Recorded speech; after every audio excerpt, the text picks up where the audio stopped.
Hello दोस्तों, स्वागत है आप सबका PYQ एकेडमी में। हम लोग BPSC टीआरई 2.0 के इंटर के यानी कि 11वीं 12वीं के पेपर को सॉल्व कर रहे हैं। हिस्ट्री का पेपर है, तो इसके कुछ क्वेश्चंस को हमने पहले पार्ट में सॉल्व करा दिया है। कुछ क्वेश्चंस बचे रह गए थे जो आज के पार्ट में हम लोग सॉल्व करेंगे। तो चलिए फ्रेंड्स, ज़्यादा देर न करते हुए क्वेश्चंस पे आते हैं। और यदि आप सभी को हमारा ये सेशन यूजफुल लगे तो चैनल को लाइक, शेयर एंड सब्सक्राइब जरूर कीजिएगा। अगला क्वेश्चन है, इनमें से कौन 5वीं और 7वीं शताब्दी के बीच चीनी यात्री है? तो 5वीं और 7वीं शताब्दी के बीच का चीनी यात्री कौन है? तो ये फा सियान और फा जंग है। ये दोनों ही 5वीं से 7वीं शताब्दी के बीच आए थे। इनके साथ ही ह्वेनसांग भी आया था। इसका एक्सप्लेनेशन देख लेते हैं। लिख रखा है कि फा सियान, स्वयं तसांग तथा फा जंग जैसे चीनी बौद्ध यात्री लगभग 5वीं एवं 7वीं शताब्दी के मध्य भारत आए थे। फा सियन ने अपने मूल देश लौटने के लिए अपनी यात्रा बंगाल से शुरू की थी। फा जंग ने भारतीय बौद्ध भिक्षु दिवाकर मित्र के साथ मिलकर प्राचीन बौद्ध ग्रंथों का चीनी भाषा में अनुवाद किया था। अगला क्वेश्चन है, निम्नलिखित में से कौन सा कथन सही है? पूछ रहा है कि कौन सा कथन सही है। ऑप्शंस दे रखे हैं। प्राचीन भारत में कुछ शासक क्षत्रिय थे, कुछ शासक गैर क्षत्रिय थे, कोई भी शासक ब्राह्मण नहीं था, और चौथा ऑप्शन है उपर्युक्त में से एक से अधिक, और पांचवा है उपर्युक्त में से कोई नहीं। तो यहाँ जो सही कथन है उपर्युक्त में से एक से अधिक है, यानी कि एक से अधिक कथन यहाँ सही दे रखे हैं। एक्सप्लेनेशन देखते हैं। दे रखा है कि प्राचीन भारत में कुछ शासक क्षत्रिय थे, जैसे मौर्य वंश, चौहान वंश एवं चालुक्य वंश के राजा, ये सभी क्षत्रिय वंश के थे। जबकि कुछ राजा शासक गैर क्षत्रिय थे। गैर क्षत्रिय कौन कौन थे? नंद वंश के राजा शूद्र थे, जबकि वर्धन वंश के जो राजा थे वो वैश्य थे। प्राचीन भारत में शुंग वंश, सातवाहन वंश, कदम्ब वंश आदि के शासक ब्राह्मण थे। यानी कि ब्राह्मण वंश के शासक कौन कौन से थे? तो शुंग वंश, सातवाहन वंश एवं कदम्ब वंश के शासक ब्राह्मण थे। अगला क्वेश्चन देखते हैं। क्वेश्चन है कि चारण चरित्र लिखने के लिए किस सामग्री का प्रयोग किया जाता है? तो चारण चरित्र लिखने के लिए किस सामग्री का उपयोग किया जाता है पूछ रहा है। ऑप्शन है कपड़ा, पेपर, ताड़ का पत्ता। चौथा ऑप्शन है उपयुक्त में से एक से अधिक। तो यहाँ चौथा ऑप्शन ही सही है। चारण चरित्र बनाने के लिए एक से अधिक ऑप्शन सही है, यानी कि कई प्रकार के चीज़ों का उपयोग किया जाता है। देखते हैं। चारण चरित्र लिखने के लिए प्राचीन काल में कपड़ा, ताड़ का पत्ता, भोजपत्र आदि का उपयोग किया जाता था। चारण चरित्र का अर्थ है वंश की कीर्ति गाने वाले, अर्थात चरणों द्वारा ऋषियों तथा देवताओं की प्रशंसा में गाए गए गीत। चारण परंपरा प्राचीन भारत में ऋषि संस्थान के रूप में आरंभ हुई। संस्कृत ग्रंथों में चारणों को देवताओं की स्तुति करते हुए चित्रित किया गया है। इसके बारे में जानकारी ऋग्वेद, रामायण, महाभारत आदि ग्रंथों से प्राप्त होती है।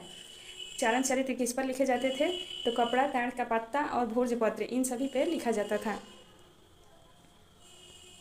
अगला क्वेश्चन है कि 1914 में प्रकाशित द मॉन्यूमेंट ऑफ सांची का लेखक कौन था? द मॉन्यूमेंट्स ऑफ सांची का लेखक कौन है? यहाँ उपयुक्त में से सभी कथन सही होगा। एक से ज़्यादा ऑप्शन यहाँ सही है। देखते हैं एक्सप्लेन इसका।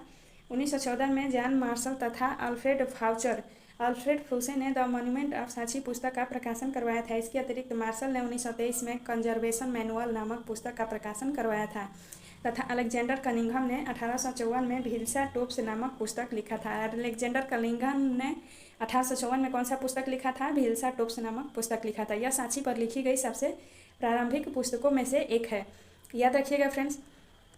नेक्स्ट क्वेश्चन देखते हैं। क्वेश्चन है कि इलियट संगमरमर क्या है? इलियट संगमरमर क्या है पूछ रहा है। इसका जो राइट ऑप्शन है देखते हैं कौन सा है। सी ऑप्शन राइट है। इलियट संगमरमर पूछ रहा है कि क्या है? तो अमरावती से मूर्तिकला के जो पैनल मद्रास में रखे गए हैं उसे ही इलियट संगमरमर कहा गया है। एक्सप्लेन देखते हैं इसका।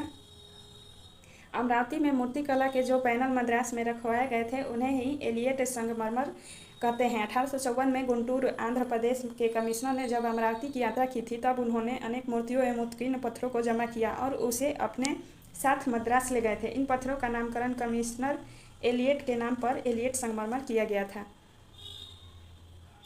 नेक्स्ट क्वेश्चन देखते हैं। आहत सिक्के किस धातु के बने होते थे? पूछ रहा है कि आहत सिक्के किस धातु के बने होते थे। तो यहाँ जो राइट ऑप्शन है वो ऑप्शन है, यानी कि उपयुक्त में से कोई नहीं। आहत सिक्के चांदी के बने होते थे। यहाँ एक्सप्लेन दिया है कि आहत सिक्के चांदी के बने होते थे। ये भारत के प्राचीनतम सिक्के हैं। आहत सिक्के जो हैं भारत के प्राचीनतम सिक्के हैं। इनका प्रचलन 6वीं शताब्दी ईस्वी पूर्व में हुआ था। आहत सिक्के मुख्यतः त्रिकोणाकार, गोलाकार एवं आयताकार, चतुष्कोणीय आदि प्रकार के होते थे। आहत सिक्कों का आकार क्या होता था? त्रिकोणाकार, गोलाकार, आयताकार एवं चतुष्कोणीय आदि प्रकार के आहत सिक्के होते थे। इन पर अलग अलग बिंब टंकों ठप्पा से 1 से 5 तक लांछनों के साथ चिन्हित किया जाता था। इस प्रकार चांदी के परतों को काटकर उस पर ठप्पों से चिन्ह बना दिया जाता था। इस प्रकार निर्मित सिक्कों को आहत सिक्के कहा जाता था। तो आहत सिक्के किसके बने होते थे? तो चांदी के बने होते थे। याद रखिएगा फ्रेंड्स। क्वेश्चन कराने में थोड़ा वेट लगेगा, यानी कि वीडियो लंबा हो सकता है फ्रेंड्स, क्योंकि हम पूरा एक्सप्लेन भी पढ़ रहे हैं और यह बुक बहुत ही इंपॉर्टेंट है। अगला क्वेश्चन है, निम्नलिखित में से कौन सा अशोक के महाशिलालेखों का में से एक नहीं है? पूछ रहा है कि अशोक के महाशिलालेखों में से एक कौन सा नहीं है? तो यहाँ मास्की जो है यह अशोक के महाशिलालेख में से नहीं है, जबकि कालसी और सन्नति अशोक के महाशिलालेख हैं। इसका एक्सप्लेन देखते हैं। यहाँ दे रखा है कि मास्की अभिलेख अशोक का लघु शिलालेख है। यह महाशिलालेख नहीं, लघु शिलालेख है। मास्की, गुर्जरा, नेतुर एवं उद्गोलम के अभिलेख में अशोक का पूरा नाम मिलता है। क्वेश्चन पूछ लेता है फ्रेंड्स कि अशोक का पूरा नाम किस अभिलेख में मिलता है? तो मास्की, गुर्जरा, नेतुर एवं उद्गोलम अभिलेख में अशोक का पूरा नाम मिलता है। अशोक के प्रमुख महाशिलालेख सहबाजगढ़ी, मानसेहरा, कालसी, सन्नति, धौली आदि भारत के विभिन्न स्थानों से प्राप्त हुए हैं।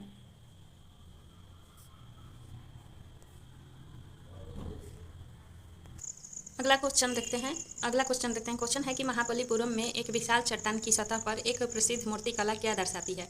तो पूछ रहा है कि महाबलीपुरम में एक विशाल चट्टान की सतह पर एक विशाल प्रसिद्ध मूर्तिकला क्या दर्शाती है? तो ऑप्शन दे रखे हैं कि स्वर्ग से गंगा नदी का अवतरण दिखाती है, या फिर अर्जुन हथियार प्राप्त करने के लिए नदी तट पर तपस्या कर रहे थे ये दिखाती है, या फिर कावेरी नदी का अवतरण दिखाती है। तो इनमें से कोई भी ऑप्शन राइट नहीं है हमारा राइट ऑप्शन। तो इनमें से राइट आंसर है ऑप्शन है डी, यानी कि उपयुक्त में से एक से अधिक। इसका विश्लेषण देखते हैं। महाबलीपुरम यानी कि मामल्लपुरम में के मंदिरों का निर्माण एक विशाल पर्वत को काटकर पल्लव राजा नरसिंह वर्मन प्रथम ने करवाया था। महाबलीपुरम के मंदिरों का निर्माण किसने कराया था? तो पल्लव वंश के राजा नरसिंह वर्मन प्रथम ने करवाया था। यहाँ से प्राप्त मूर्तिकला में स्वर्ग से गंगा नदी का अवतरण, अर्जुन हथियार प्राप्त करने के लिए नदी तट पर तपस्या करते हुए एवं कावेरी नदी का अवतरण एवं पंचरथ आदि प्रमुख मंदिर दर्शाए गए हैं। ये सभी महाबलीपुरम के मंदिरों से साक्ष्य प्राप्त होते हैं, इसलिए ऑप्शन नंबर डी सही है। अगला क्वेश्चन देखते हैं। स्मारक के संरक्षण के मामले में सांची क्यों बची रही जबकि अमरावती नहीं बची? तो यहाँ पूछ रहा है कि स्मारक संरक्षण के मामले में सांची क्यों बची रही और अमरावती नहीं बची? इसका राइट आंसर जो है राइट आंसर होगा ऑप्शन नंबर ई, यानी कि इनमें से कोई भी ऑप्शन सही नहीं है। तो ई एक्सप्लेनेशन देखते हैं। स्मारक संरक्षण के मामले में सांची के स्तूप इसलिए बचे रहे क्योंकि भोपाल के नवाबों एवं बेगमों ने इसे संरक्षण दिया था, जबकि अमरावती के स्तूप को किसी भी शासक द्वारा संरक्षित नहीं किया गया था। 1796 में स्थानीय राजा जब मंदिर बनवा रहे थे तब अमरावती के स्तूपों के अवशेष मिलने लगे थे। राजा ने प्राप्त अवशेषों को मंदिर निर्माण में प्रयुक्त कर लिया। कालीन मैकेंजी ने यहाँ से प्राप्त मूर्तियों एवं अवशेषों पर कई लेख लिखे थे, किंतु वे कभी छपे नहीं। इस प्रकार संरक्षण के अभाव में अमरावती स्तूप नष्ट हो गया, जबकि सांची का स्तूप को संरक्षण मिला, इसलिए वह बना रहा। अगला क्वेश्चन देखते हैं कि इब्न बतूता ने पान और नारियल का विस्तार से वर्णन क्यों किया? तो इब्न बतूता ने पान और नारियल का विस्तार से वर्णन क्यों किया पूछ रहा है। तो उसने इनमें से कोई भी राइट ऑप्शन नहीं है, क्योंकि ऑप्शन में दे रखे हैं कि उन्हें ये दोनों उत्पाद बहुत पसंद थे। वे चाहते थे कि इन दोनों पेड़ों को संरक्षित किया जाए, इसलिए, या फिर इन दोनों पेड़ों से बनी औषधि से पेट का गंभीर दर्द ठीक हो जाता था, इसलिए वे उसे संरक्षित करना चाहते थे। तो यहाँ जो राइट ऑप्शन ई है, क्योंकि उपयुक्त में से कोई भी ऑप्शन सही नहीं है। इब्न बतूता ने पान और नारियल का विस्तार से वर्णन इसलिए किया था क्योंकि बहुत से लोग इन वस्तुओं से अपरिचित थे।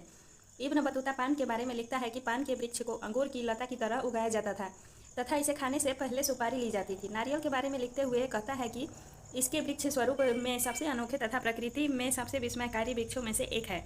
ये बिल्कुल खजूर के वृक्ष की तरह दिखते हैं, यानी कि नारियल के वृक्ष को इब्न बतूता ने खजूर के वृक्ष की तरह दिखने वाला बताया। अगला क्वेश्चन देखते हैं। क्वेश्चन है कि बर्नियर का मानना था कि बर्नियर का क्या मानना था, ऑप्शन पूछ रहा है। तो इसमें से जो राइट ऑप्शन होगा वो है ऑप्शन नंबर सी राइट है।